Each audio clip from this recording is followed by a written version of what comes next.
High up in the Saratoga foothills, Richard Suarez Valdez is finding his future. The chainsaw buzzes away, part of a project by Richard's crew from the San Jose Conservation Corps to clear out overgrown brush from a county park. So we're just kind of trying to push it back more from the road and just make a fire break right here. Richard works at a fast pace, but it's not just this road through the mountains that is being cleared.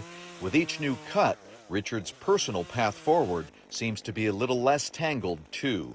I looked at it and I saw it and I was like, wow, that looks really hard. It looks kind of like tiring, really complicated. I don't know if I could do this. And then I was just like, I'm here. Like, it doesn't hurt to try. So I tried and I loved it. At 24 years old, Richard has pushed through some of life's toughest situations. Raised with his brother by a single mom and homeless during the pandemic, he moved around and dropped out of high school twice. We didn't have power, like internet, and then it was just like a lot of struggles, like mentally too, that kind of kept me from like really pursuing that. It was really hard, to be honest, like just being kind of like a teenager going through those years, like kind of giving up my teenage life, just not really having a teenage life.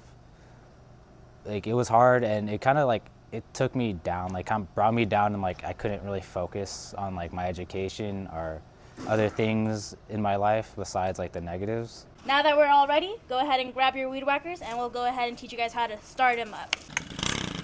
Then a friend told him about the Conservation Corps, and he quit his fast food job and signed up.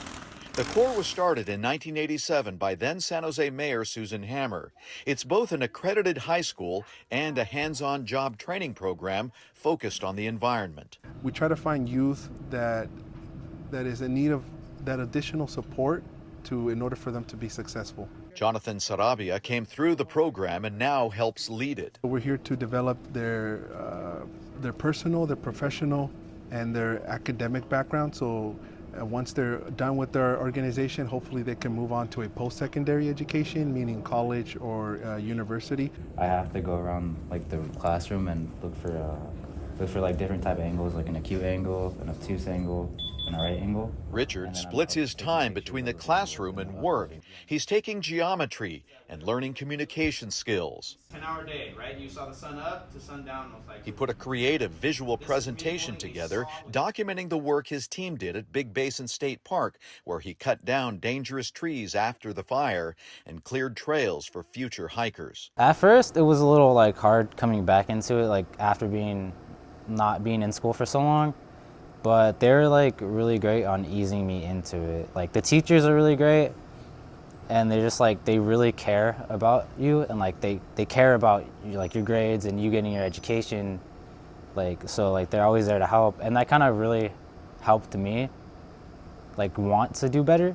He's now just 4 credits away from being able to graduate. Plus, he earns $21.50 an hour for his labor and has access to a free food pantry on campus. It's enough to keep him housed, fed, and focused. For the future, I would like to like go to college and then continue my education in a field that's related to this, like in the environmental science and everything like that. And then hopefully get a job in a career path that is lined up with this. It's a turnaround he might not have imagined just a few years ago. He says he now gets satisfaction from working hard and that he's glad he can do a service for the community, a community that helped lift him up when he was down.